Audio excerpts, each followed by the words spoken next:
Mga ka-Starnation at mga kabombo, itineklara po na ng Philippine Atmospheric Geophysical and Astronomical Services Administration o ito pong pag-asa ang pagsisimula ng tag-ulan sa mga kanlurang bahagi ng Luzon at Visayas. Sa inilabas po na pahayag ng ahensya kahapon, June 4, sinabi po nitong nakapagtala ng paminsan-minsang hanggang sa madalas na pagulan dulot po ito ng southwest monsoon o ito pong habagat sa nakalipas na 5 araw na nagsilbing hudyat ng pagsisimula ng rainy season sa mga nasabing lugar.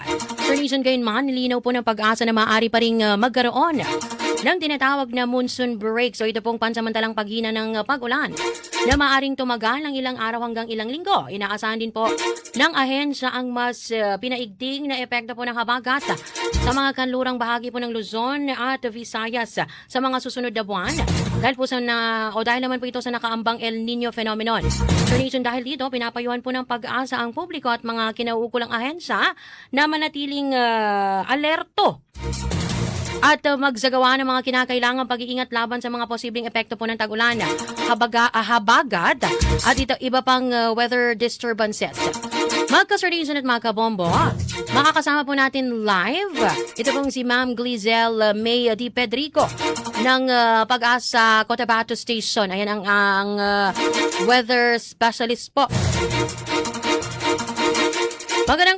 Magandang umaga, Ma'am Glizelle. Welcome po sa programa. Star DJ Lexi po kasama niyo po. Yes po, magandang umaga po sa ating lahat, lalo na po sa ating mga tagapakinig.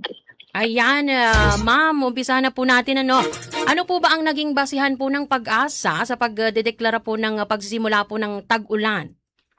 Yes po, ang base po sa ulan, hindi dapat bababa ng 25 mm na kabuong ulan sa loob ng 5 araw na nagkakasunod.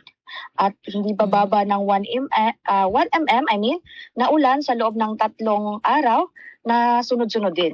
So in terms of hangin naman, umiihip na ang habagat o hangin timog kanluran na nagdadala ng mamasa-masang hangin. And ang saklaw naman ito, naitala ito hindi bababa sa 7 to 30 na stations sa Luzon at kanlurang Visayas. Opo. Bali, ma'am, sabi rin po dito is yung about sa kailan po ba masasabing opisyal na po nagsisimula ang rainy season po dito po, especially sa ating bansa? So dapat ideklara po ito kapag natugunan na po ang lahat ng pamantayan sa itaas po. Karaniwang nangyayari ito huling bahagi ng Mayo hanggang unang linggo ng Hunyo. Kahit may paminsan-minsang ulan, hindi pa ito tinatawag na opisyal na tag-ulan hanggat hindi tuluyang nagbabago ang daloy ng hangin at dalas na pag-ulan po. Opo. Bali ma'am, nabanggit din po sa inilabas po na data from Pag-asa, makakaranas din po tayo ng mga monsoon breaks po, no? Bakit po ito nangyayari kahit rainy season na po? Yes po, tingin ko muna ang monsoon break. Yes po, yes ma'am. Go po. Monsoon break ay panandali ang paghinto o paghina ng ulan kahit na tag-ulan na. So maaari itong tumagal na ilang araw hanggang ilang linggo. So bakit po ito nangyayari? Humihina pa samantala ang hatak ng habagat. Pinapalakas ng mainit na panahon ang high ridge pressure area na humaharang sa daloy ng ulan. So maaari ring mapalayo ang bagyo o low pressure area na nagdadala ng ulan po. Yes po.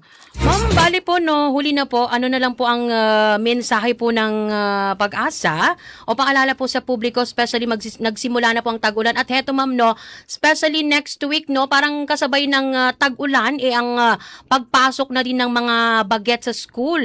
So, ayun na nga. Ano pong masasabi niyo po, ma'am? Yes po, maghanda pa rin tayo kahit maaraw. So mag-ingat po tayo sa baka at pagguho ng lupa since nag-declare na po tayo ng tag-ulan ngayon. Yes. At magtipid po tayo sa tubig. Lalo na ngayon mayroon tayong papalapit na El Nino or may epekto na ang El Nino. Then makinig sa balita or magantabay po tayo sa balita ni Pag-asa sa mga warnings and advisories po. And we have also Facebook page sa station namin. Yes. Cotabato, Pag-asa-Cotabato Station. And of course, Mindanao PRSD sa region po namin.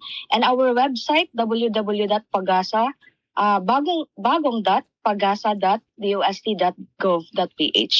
So, mag-ingat din po tayo sa sakit. So maraming salamat po. Yes po. Maraming salamat din po, Ma'am Glizel. So from time to time po ay manghingi po kami ng weather updates po sa inyo. Anyway, thank you po ulit. Welcome po. Ayan. Mga ka-Nation, ninyo pong napakinggan si Ma'am Glizel May D. Pedrico po ng Pag-asa Cotabato Station. Ang